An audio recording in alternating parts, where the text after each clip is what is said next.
This is Michael Woodward, and this is episode 84 of the Jumblethink podcast. T-minus 10, 9, 8, 7, 6, 5, 4, 3, 2, 1.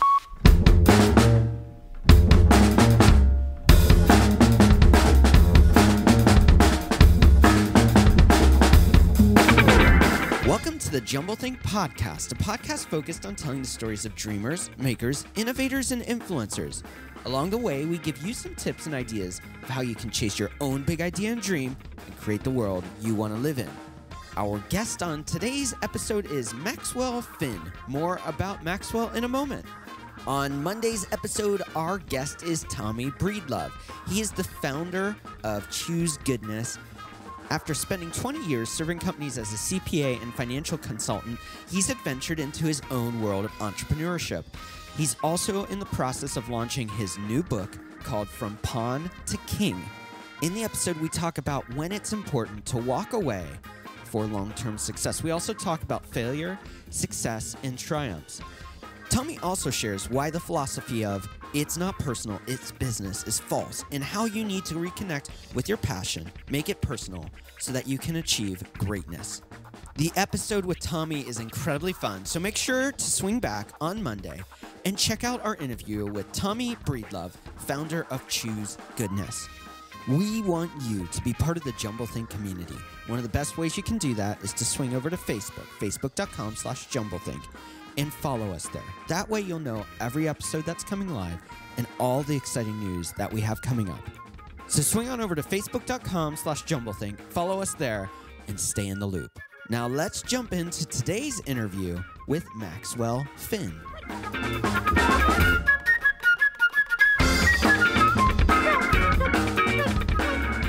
Hey there, and welcome to today's episode of the Jumblethink podcast. My name is Mike Woodward. I'm your host, and I am so excited about today's guest. His name is Maxwell Finn, and he's the Chief Marketing Officer and co-founder of Unicorn Innovations. Maxwell is a social entrepreneur. He launched, grew, and sold several e-commerce brands and VC-backed startups.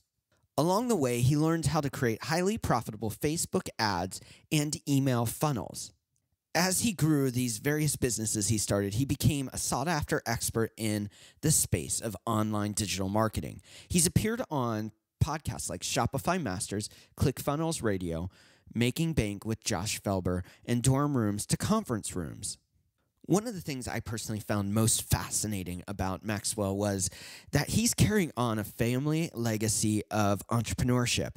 We talk about that, digital marketing, and so much more in this episode. So let's jump into the conversation I had with Maxwell Finn.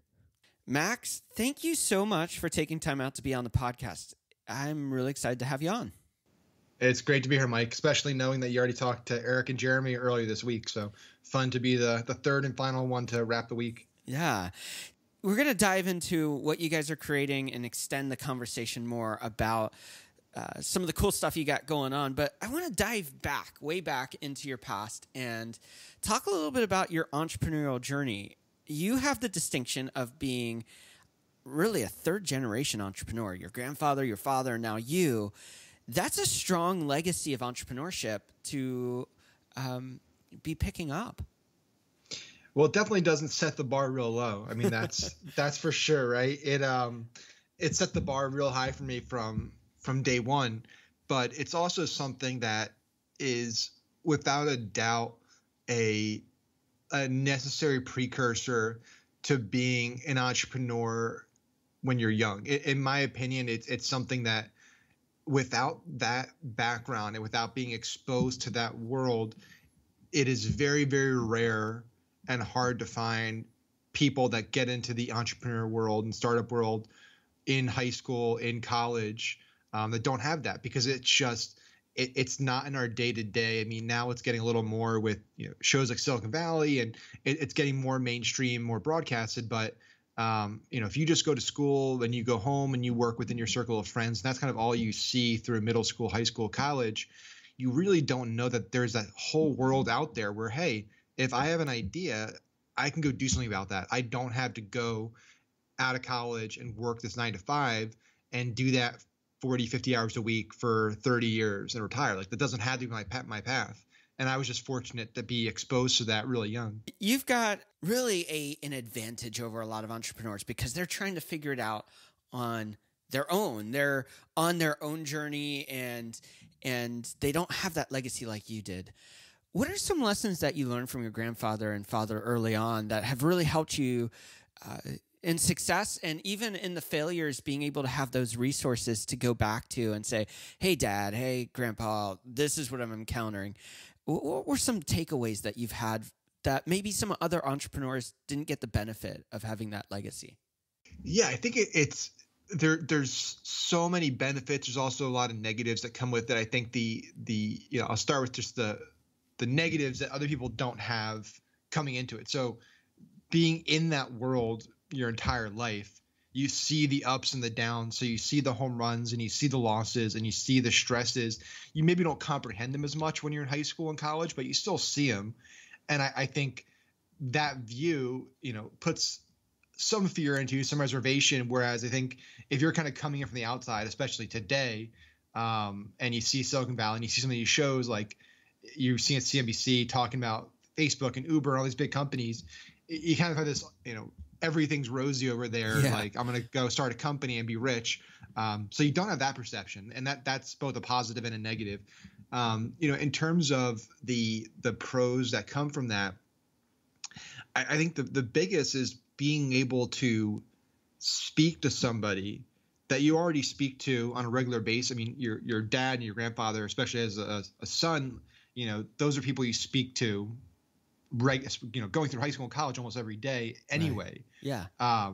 But being able to share that perspective of like, hey, we're dealing with this issue right now, and I don't know what we're going to do about it. Like, we're out of money. Like, there's so many issues that when you're a 19-year-old, 20-year-old kid and you don't have a dad and grandpa that have done that multiple times before, like, you don't know who to talk to. Like, there's no phone line, right? Yeah. There's nobody you can pick up and say, like, who do I ask about this? You can find plenty of things about, hey, I just lost my job, or I'm struggling at work as an intern. Like, there's a lot of resources out there. You can go to career services, you can go to all these places, but you can't go on places and say, hey, I just hired my 5th employee and our VC funding round just fell through and we need to close on this deal by next week. Like, there's no resources there. So to be able to pick up the phone or be at home and sit down for an hour and talk about that is an incredible experience and something that I was really fortunate to have.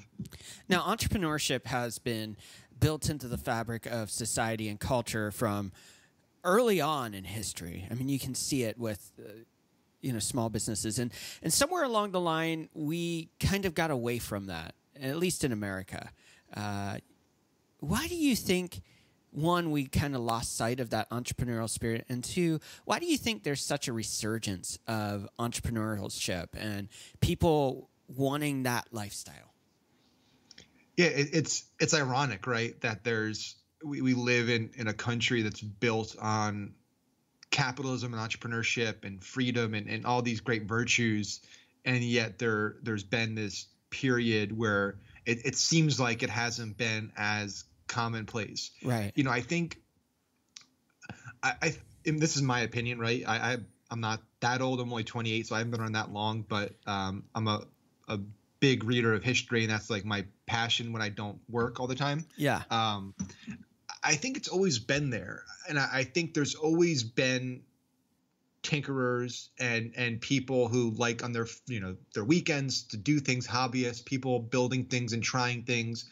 And I know a lot of it. I know my mom's dad was like that. He worked a full-time job. He was an engineer for Mobil Oil and a lot of things. But I know on the weekends he was building things and doing things. He never sold any of them. He never did anything with them, but he did it. I think the difference today is that it is so much easier to distribute the fact that you're doing that, to share the fact that you're doing that and broadcast it.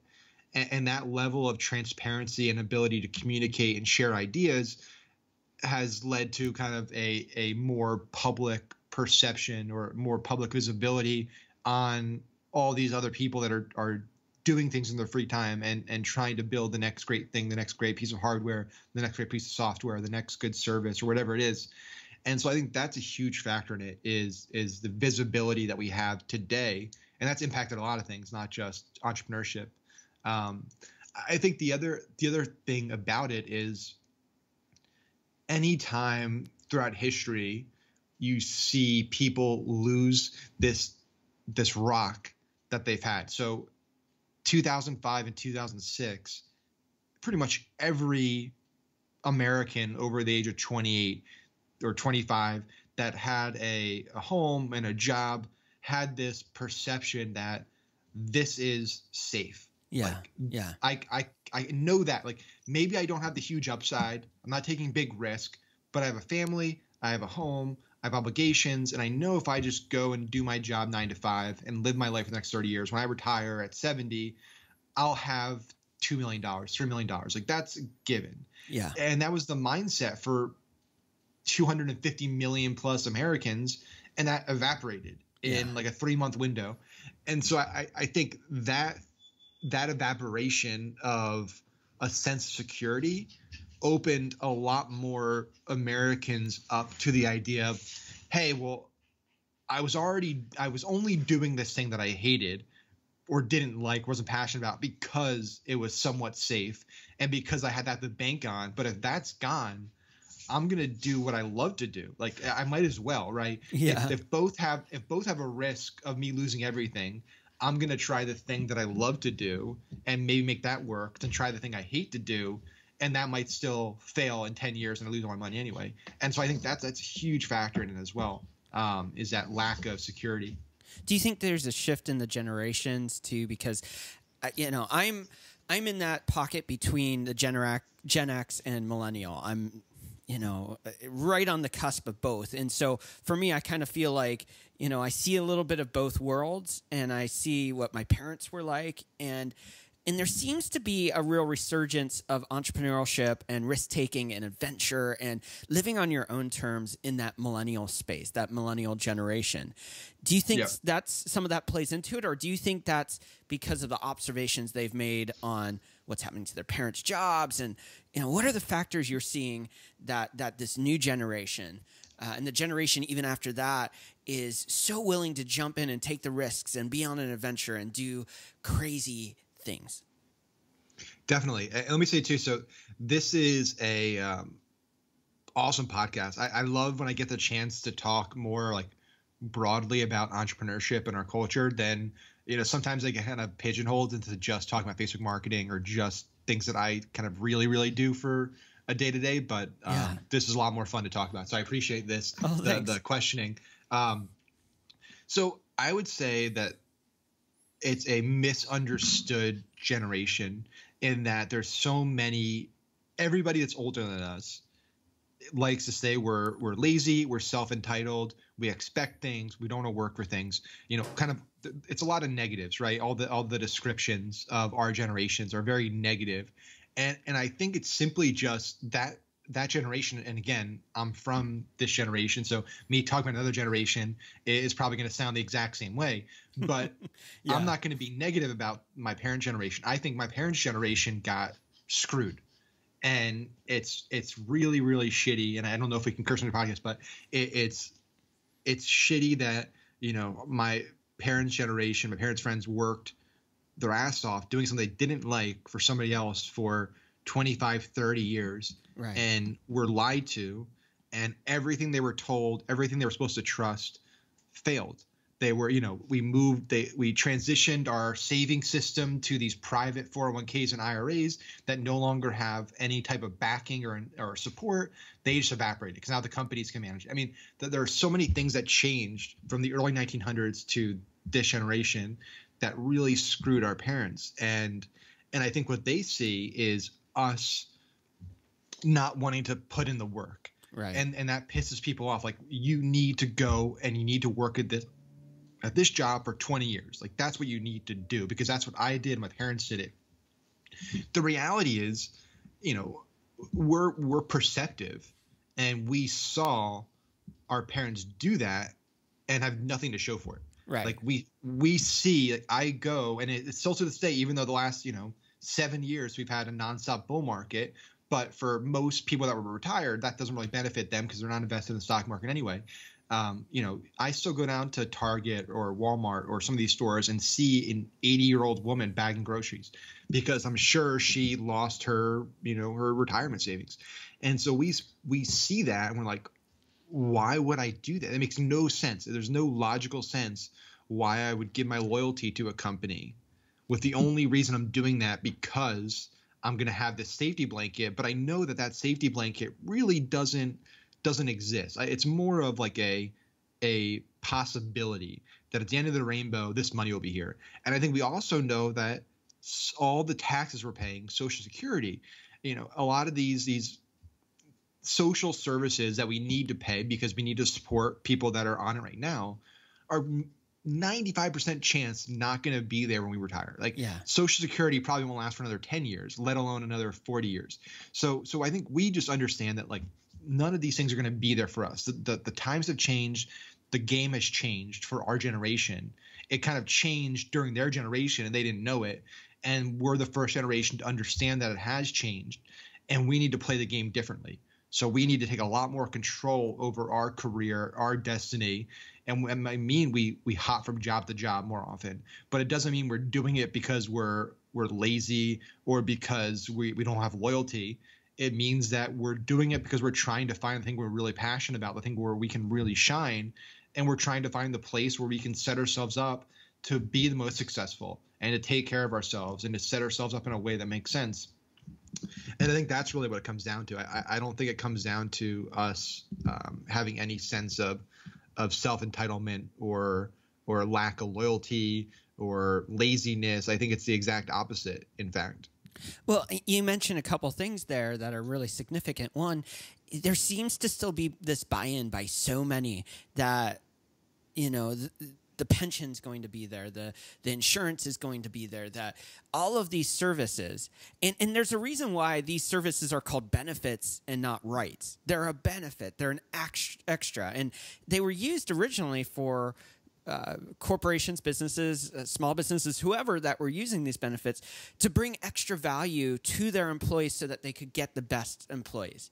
And now they've morphed into these rights that are unsustainable. And there's still this buy-in of safety behind this wall. If I just have that 9 to 5, if I just have that typical job, if I just have those kind of things, then everything's going to be okay. I'm going to be able to get the house. I'm going to be able to get the car. I'm going to be able to live the status quo.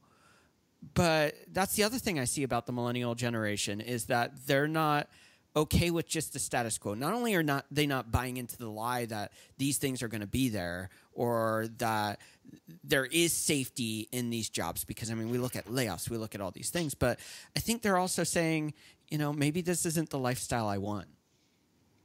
See, I think the lifestyle is different too. I think the technology is different. The services that were offered are different. I think you look at Uber and Airbnb and Lyft and these companies that have sprung up and they're multi-billion-dollar companies, and they don't become multi-billion-dollar companies for no reason. Right. They're there because there's a massive shift worldwide of people that don't need the sense of ownership anymore. The sense of owning something doesn't mean as much as it used to mean, in my opinion.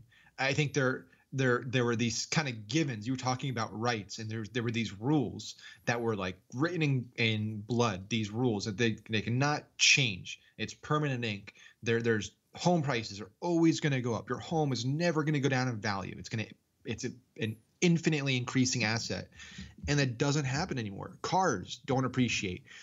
People have that thing with cars where it's hey, but they go back to sell and they're well, I put all this stuff into it. Right. I put this, really expensive wheel on it and this really expensive thing on it. It's well, that's great for you, but that does nothing for me trying to resell it. Yeah. It just hurts the value. Yeah. And so I think it's a generation of people that no longer feel the need or the desire or the excitement to really own things. It's hey, I can lease a car and I can rent an apartment.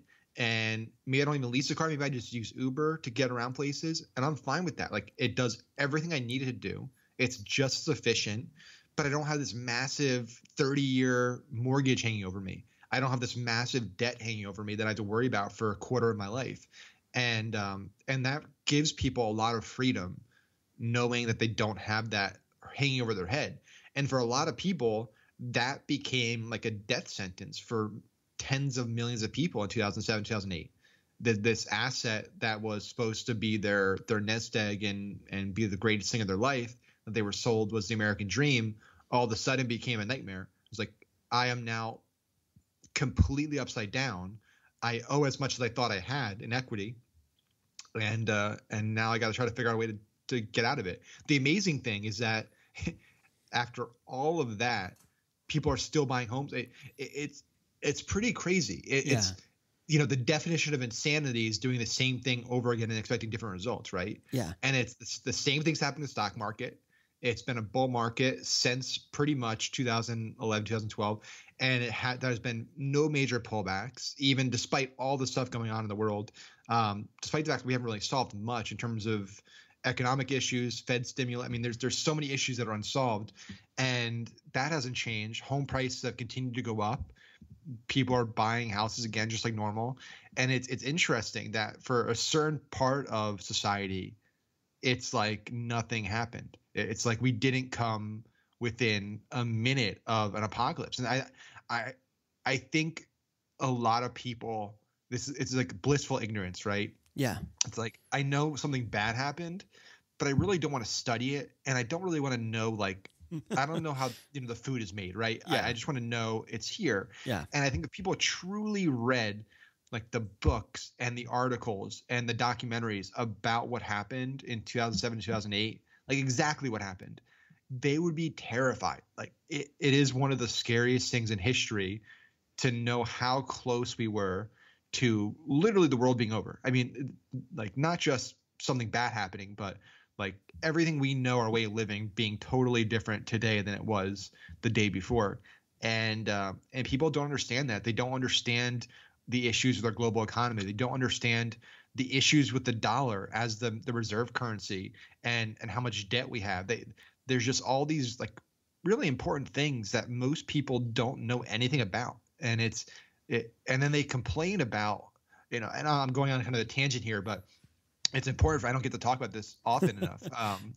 You know, the people that complain about, you know, the rich getting richer and the 1% and Wall Street and Washington and these people taking advantage of them are the same people, and not just them, but they fall into the bucket of most people who don't actually read the literature, the cases, that don't watch documentaries, they don't read history, that don't understand what's actually happening. And I think if they understood what's actually happening, they would understand why our system is the way it is, because there's so much fear and chaos and uncertainty, like the way our financial markets work and the way the subprime mortgage crisis happened was purposefully made incredibly confusing by Goldman and by, you know, all the investment banks. So the average person has no idea what they're talking about, and doesn't know what's going on. And I think if people just read this stuff and learned what was going on and understood, knowledge is power, and a lot of this stuff wouldn't be happening, or it wouldn't be happening to the extent, because basically like a small group of people has carte blanche to do whatever they want because they you know, they have all the knowledge. They know how the system works and they work the system, and that's the way it's been done for a long time. And the majority of people are the system, and they don't know how it works. They're kind of just any other cogs on the wheel, and they kind of just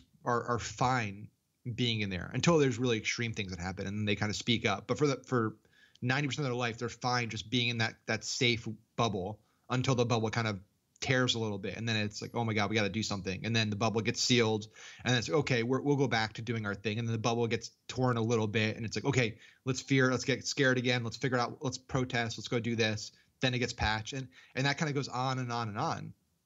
Well, it's this rolling cycle of you know, the status quo becomes no longer the status quo, and those people that want that to be the status quo, they'll patch it, and it continues to go down the road. So one of the things I think I'm hearing you say is that there is a sense of realism in this generation, that they're seeing with eyes wide open, where some of the system breakdowns have happened, they're saying, I don't want to go down that road again. Is that a fair assessment? Yeah, that's definitely a fair assessment. And I also, I wouldn't give us as a generation, again, to give credit to other generations, like too much credit or super like a pat on the back or anything, because the reality is, if you read a lot of like Malcolm Gladwell's books and stuff, where, he talks about like outliers where, there are these people who we think are just like superhuman people who are just so much better than us because they were able to do these things, whether it's Bill Gates or Zuckerberg, these different people. The reality is that they are incredibly bright people and incredibly smart, and they have just amazing raw power and just something in their DNA special. That's a fact. But it's also when they were born, where they were born. There are so many variables that go into making Bill Gates beat Bill Gates. Yeah. And I won't go into the exact story, but the fact that the type of parents that he had, the school that he went to, the ability, the reason, because he had already made his first piece of software while he was still in school, and basically had the ability, if he wanted to come back, it wasn't that big of a leap to drop out of college. Like all these things played into him getting to where he was. And I think the same thing happens with our generation on a massive scale, which is we just so happened to be born into a window of time where information was no longer a precious commodity. Like it became a commodity. It was no longer like a precious resource that only a few people had. Yeah. Everybody is on the same playing field now. So every single person in the world, for the most part, that has a mobile device and an internet connection has access to the world's information. Yeah. All of the information in the history we have access to. And since the beginning of time, that has been a slow process. The ability to write became the first way to send information and transfer information over generations and knowledge over generations. And then it was the printing press, and then it goes on and on and on. But I think we're in a generation now where every 22-year-old or 24-year-old can open their iPhone and at any time learn whatever they need to know and be directly in tune with any breaking news, any story. They can get 10 different perspectives on it. So when the Las Vegas shooting happens, they can see it happening live. They can hear the White House's response. They can hear Fox, CNN, MSNBC's response. They can hear the NRA's response. They can hear, gun advocacy groups and anti-gun groups' responses. So they can soak up all of this information. And that's a privilege and an advantage that our generation has that other generations didn't. And if other generations did, I think they would turn out very similar to the way we did. So I think we're kind of just like putty, and we just are we're a byproduct of the time that we live in and the situation, the technology, everything that kind of is around us is what's molded us to be who we are. And to have less loyalty, to want more information, to be more persistent, to be less loyal, because we see all this happening. That's why there's so much more protests and there's so much more unrest, I think. Because I think now, like, we're like all the technology that we have, you say like, an app or a website's old when your parents get on it, and then it's really old when your grandparents get on it. And I think that's kind of what we've seen in like the past election with everything. Like I think Facebook, Twitter, all these big platforms that kind of came onto the scene in the late 2000s finally like saturated the entire spectrum of age. So 18-year-olds and 65-year-olds alike are all on Facebook and all have iPhones and all have, not all of them, but enough that like sense of transparency and access to information is now across everybody. And that's why I think we're seeing like unrest on a larger scale, and we're seeing crazier things happen that just haven't happened before, like this election. I think, that's a very big factor of what's happening today. Well, I think that there's a great line. I'm trying to think of where it's from, but it's, they were the children of their time, being that, yep, that they're a product of so many different elements, whether it's location, whether it's the generations before them, or A great example of that is the Vietnam generation, and just how that impacted the counterculture revolution in Berkeley and Oakland and San Francisco, and how there was these different culture subsets going on, and how that created a different generation that viewed things differently. And what I will say, so this is the last thing I'll say. One of the things that frightens me most as an entrepreneur that's in the tech space, that kind of is involved on Facebook and a lot of these platforms on a daily basis, is I think we're moving past the point where it was a positive to have access to 24/7 information, to now we're moving to a dangerous place where your news and your information is now being controlled by artificial intelligence on platforms like Facebook. Yeah. And why that's scary and what that means is that the benefit of AI and personalization is that you don't see the things you're not interested in. Yeah. The problem with that is if you're interested only in Fox and conservative media, Facebook's going to slowly over time weed out MSNBC, CNN, even things that are moderately conservative, moderately liberal, and they're going to weed that out of your newsfeed. So pretty soon, people are only going to see the news that they already believe in. And the problem with that is that further polarizes people slowly, but it does it over a period of time because you are no longer subjected to hearing the other side. And most of our news nowadays has some spin on it. It has some bias. There's very few news sources that are just saying, here are the facts, here's what happened, without any commentary on it. Right. And so I think over the next 10, 20 years, it's going to be really scary unless somebody figures out a way to like ensure that people still see other sides, other pieces of the pie. We're going to have a country where literally everybody's views are polarizing. There's going to be very little middle ground at some point because of this personalization and the ability for AI to get smarter and smarter and ensure it's only delivering news that you want to read, not news that you need to read.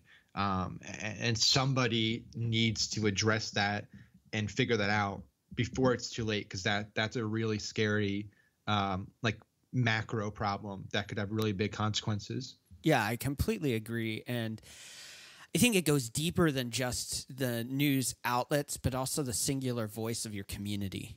You know, you hear it in the pockets of the coasts, you know, whether it's New England, Boston, New York, Philadelphia, DC, or whether it's LA and then middle America, you know, and you've got extreme liberal pockets who are saying, I don't understand how Trump could be elected. I don't know anyone who supports him. I don't hear anything. I don't see anything on Facebook, blah, blah, blah. And then you have conservatives in middle America who are going, you're not hearing our voice. You don't know we exist. We're the flyover states. You don't want to see us. You don't want to hear us. You don't want to know us. And we're getting these different pockets of people where all they hear is their own voice, or people like them, or like you're saying, the news that's being aggregated to them. And it's a really dangerous space because it's weird because in a world where we have so much connectivity, we're becoming more disconnected than ever in history from each other, from our communities. You know, I love to say we're breeding false intimacy without responsibility. You know, we're seeing people and consuming them as data sets, and not hearing their heart, hearing who they are, hearing what's going on. We're not having the responsibility of taking care of each other and being in each other's corners, whether we agree or disagree with the person we're across from. You know, because we can still root for humanity without agreeing on all the facts. You know, that's just the reality. And so technology is this beautiful thing that creates many curses that I think we're going to bear out, just like you're saying, in the years to come. Definitely. And it is ironic. You know, it doesn't make sense, but it's happening. Yeah. Yeah. And you would think that connectivity would bring bridge gaps, but really what it's doing is just creating deeper subsets of groups. Yep, it was a moment of bridging, and then that's the thing. It's a moment where it's being used for good, and then it slowly becomes what it is today. Well, I think this is a great pivot point because one of the things you specialize in is Facebook advertising, digital marketing, advertising, new media kind of space. And I hear it all the time. I'm a part of a Rising Tide Society. It's a group of entrepreneurs online, and they also do Tuesday meetups. And I hear it all the time. I hate Facebook's algorithm for this. I hate Instagram's algorithm for that. Like, they changed it, and now they're stifling entrepreneurship unless it's a pay-to-play kind of game. As small business owners, as entrepreneurs, as people creating something new and unique or re-energizing spaces that may have been lost or reinventing in those spaces, how can we really start using these mechanisms to broaden our community, to broaden our market share, to find new customers?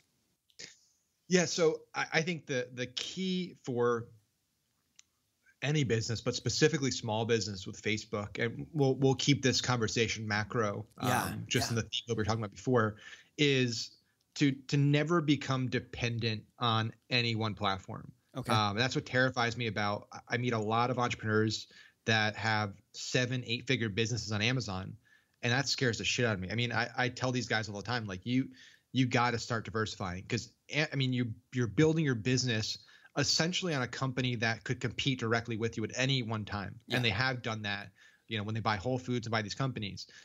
You need to own your channels. For as much as you can. Obviously, moving on Shopify, you don't own Shopify, but you're at least independent from another e-commerce platform. Yeah. And the same thing goes with your traffic. Like, you need to start building your lists and start building your tribes in places where you can communicate with them for free. And so you should never have the goal of being like, I'm going to keep my audience on Facebook forever, so I just got to keep paying to reach them.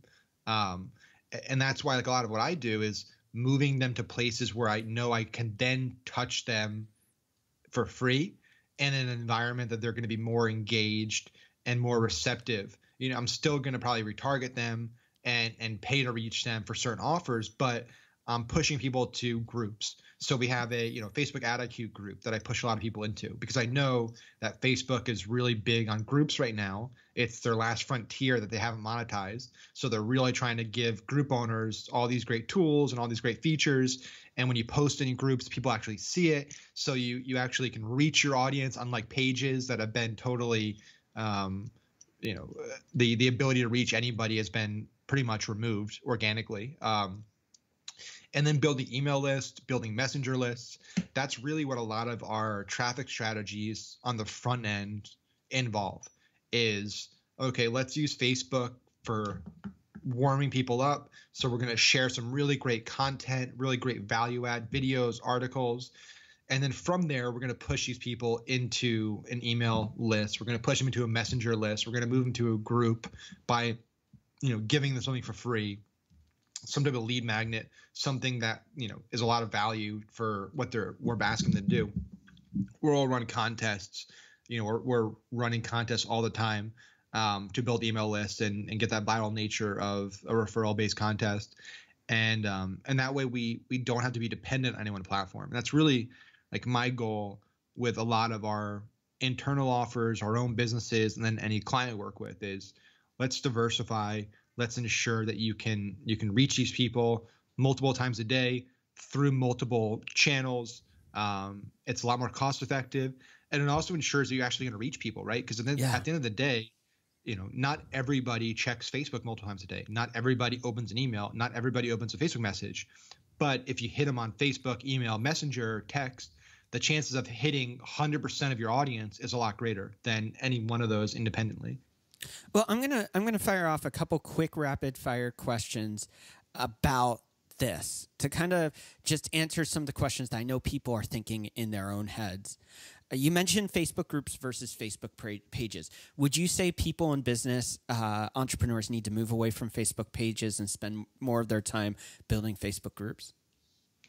And I'll keep this answer short. I would say everybody should have a page because you need to use it for your ads. You should be active on it. You should post on it because that has an impact on your cost for advertising. But you should have a group without a doubt. That just start a group today if you don't have one, and begin to build that naturally and organically because there's so much value in a group. Now, the next question I have for you is a lot of people will say hyper-focus and become the master of one network, whether it's Facebook, whether it's Instagram, whether it's, Periscope, whether it's Twitter, whether it's whatever, Snapchat. I hear what you're saying, and I tend to agree that you need the saturation of a bunch of markets so you're not dependent on those outlets.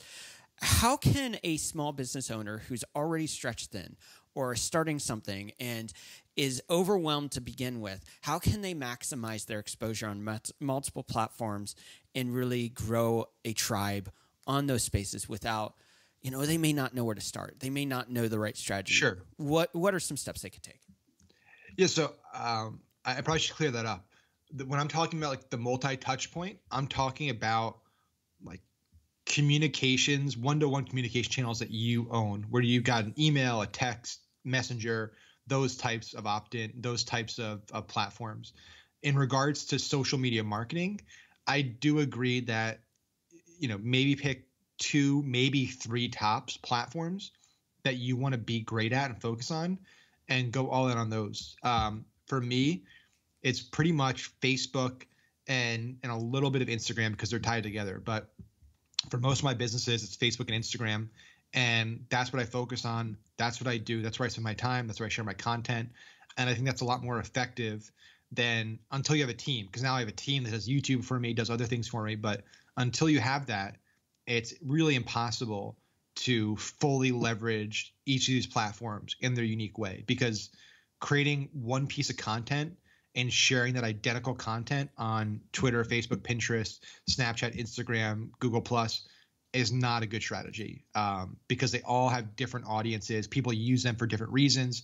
So you're really not using that platform well. And if you can't use that platform well, you shouldn't use it at all, at least at this point. What do you think is one platform that everyone should consider as maybe their first go-to? I mean, that's a hard question, I know, because every business is different and stuff. And LinkedIn might be right for some entrepreneurs because of their goals, and for others, Instagram's right. But what is one that they should explore? I mean, for me, it's Facebook is so far ahead technologically of every other social media platform, and its integration with its ad platform on the social and the ad side is so deep. The ad platform is so advanced. They own Messenger, they own Instagram, they own WhatsApp. They just bought, I'm drawing a blank on the name, but it's like a new app for teens that lets you share like compliments anonymously. Oh, wow. It was launched like 5 weeks ago, and it was already the #1 app in the App Store, and they bought it. It'll be interesting to see what they do with that. Yeah. But Facebook is if you have to pick one, that's your greatest chance of hitting everyone you need to hit in a way that's unique and that takes full advantage of your brand, your identity. And so, yeah, that would be my recommendation. And that's, obviously I do that for a living, but I would still, even without that, say Facebook. The second one I would say is to explore, kind of like a sleeper. For a lot of people, LinkedIn is becoming a really, really popular. I mean, it's already been popular, obviously. It's LinkedIn, but I think people wrote it off for a while. Yeah. And I'm seeing personally some great results from being active there and sharing my blogs, sharing posts. And so that's definitely, and I've heard similar things from a lot of people that I respect and work with in terms of generating leads, building their brand, all that good stuff. Organically, LinkedIn has been really effective lately. So if you're in the business world, any professional services, definitely start using LinkedIn more. Yeah, I'm finding LinkedIn is the one that's surprising me most right now. For me personally, for the podcast and other things, the engagement seems to be higher than places like Facebook, and it just kind of caught me off guard because I completely wrote it off for a long time. Yep. There's so many things we could talk about, and there's a lot of areas I wanted to talk about. We're just not going to get to. But one of the areas I really wanted to make sure that we hit is strategy is the key to digital advertising. And a lot of people don't know where to start to create a good strategy. What are some resources you'd recommend for really understanding how to maximize, whether it's a Facebook ad or whether it's just other strategies for promoting your content, promoting your message, and creating a tribe? Sure. So that's a big question. It depends on what your specialty, what your area of focus is going to be. But at a high level, the thing I didn't do, and I wish I did do earlier and sooner, is begin to seek out mentors in the space. If you're interested in Facebook advertising, Facebook marketing, that world, e-commerce, begin to reach out to the people that are already doing that well, whether that's, Ezra Firestone or John Loomer or Billy Jean. I'll throw my name in there. You can reach out to me. I think a lot of younger people have this perception that like they're too big, they're making too much money. They wouldn't want to speak to me or help me. And if they did, they'd charge me a lot. I always find time to like hop on phone calls with, kids in college that are just getting started and looking for help on like learning Facebook and stuff. And I don't charge them. And I know that's a consistent theme with a lot of people that I work with at that level. So reach out to people, try to find mentors that can really help you build your skills, overcome a lot of the challenges and hurdles that you're going to hit. Join a lot of groups. There's so many great Facebook groups. There's great LinkedIn groups. For Facebook advertising, there's a ton of great ones that you can join. We have Facebook Ad IQ, which is ours. There's Facebook Ad Buyers, which is the biggest out there with Tim Bird. So there's a lot of great free channels. There's great websites. You can go to digitalmarketer.com, has tons and tons of free content. Yeah. So I think it's really just about reaching out and finding what you want to specialize in and where your focus and passion is, and beginning to reach out to people that have already done it. So the mentors, the groups, the content sites, and then once you have that baseline, then start to, buy a course or two, attend an event, attend a mastermind, join a group coaching program, and you can progress up the system. But the people that are most successful, that are at the top, all invested heavily in themselves education-wise to get there. They all spent more money than they probably had to go to masterminds and to join coaching programs and to attend these events. And that pays off in a huge way. Now, tell us about your Facebook ad course. I want to make sure that we hear a little bit about that and how people can find it too. Sure. So Facebook Ad IQ Academy is the name of the course. We have over 80 video lessons in there. It's about 16 hours of content. It took over 2 months to make it. And it covers everything you could think of on the Facebook ad platform, from very basic beginner stuff to very advanced topics. The course itself is worth the money and it's great. But what I think separates it and where my main focus is in the personal engagement with me. And so we have a private students group, which has over 500 people in it right now. Oh, that's cool. And in that group, every Tuesday, I do Facebook Live where I do ad audits, landing page audits, and e-com store audits. So students kind of post their new ads, they post landing pages, and during that hour to 2 hours, I kind of go through them, critique them, audit them. And then every Friday, I do office hours where I'll just answer questions, do Q&A, and that happens every week, Tuesdays and Fridays. And so there's a level of like personal attention that I give, my team gives to the students that I have yet to find in another course. You can find that in group coaching programs and masterminds, but they're very expensive and they require monthly payments. So for like a one-time thing, to get access to the entire course plus the group component is super unique. And that's kind of the one area that all the students in there have been like, this makes the whole thing worth it. And so I think it's a must join for anybody that is just getting started with Facebook ads, or that's running Facebook ads successfully but wants to take it to the next level. It's pretty universal for wherever you're at in your career. Before we jump into our rapid fire questions, there are going to be some people listening and they really just are digging what you're talking about. They're really enjoying this conversation. How can they connect or find you? Sure. So it's always tough because I have so many channels, and so many emails and stuff. I always like to share my email because I try to get back to everybody same day. I get a lot of emails, but Max at unicorninnovations.com is my email address. You're more than welcome to shoot me an email. You're more than welcome to find me on Facebook. I still have some friend slots open, so you can friend me on Facebook and shoot me a direct message.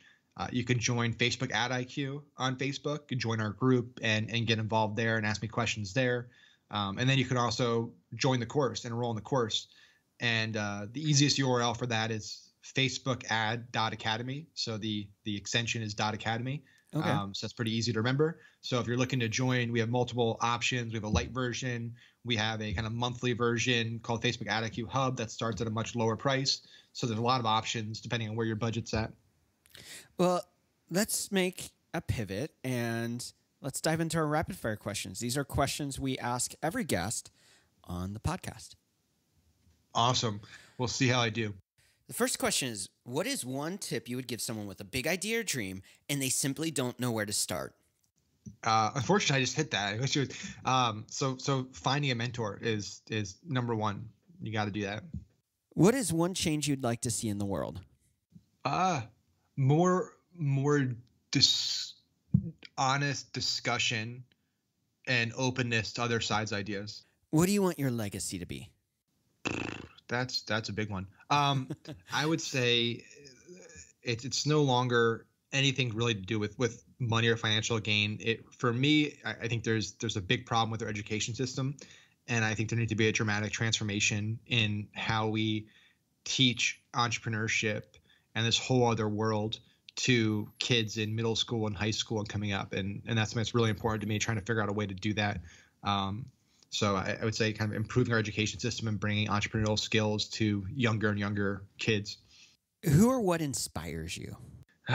In terms of a person, like a modern day person, without going the kind of sappy route and saying my dad and grandpa, which is always true, I would say Elon Musk is about as close to a modern day Da Vinci. I know that's been used a bunch of times, but it's true. He's like a real world Iron Man, and I have so much respect for a person that could have retired a long time ago and decides to work on companies that actually have their outcome changes the world and doesn't just increase wealth for somebody and make another app, another photo filter. Like he's actually, trying to change our problems. He's trying to help us, mine resources on different planets and save our planet and solve our fossil fuel crisis. Like it's incredible. And that inspires me. What are you currently reading or watching? Well, if it's watching, I watch too much TV probably. I know a lot of people say like people that watch TV aren't intelligent and like the sign of real intelligence people that read books all the time. And I do read a lot. But I love, I had to have something like happening in the background while I'm working. So I always have something like on TV or just on the screen. So I actually just finished Mindhunters on Netflix, which is awesome, about the FBI creating the classification for serial killers back in the 1970s. Oh, wow. And like the two guys in the behavioral science unit who actually did that and figured that out, that there was traits to men who were killing multiple in sequences. And they initially called them sequence killers, but it's like a 10 episode show, so it's pretty short, and that was awesome. In terms of books, Hitmakers is a book that I just finished.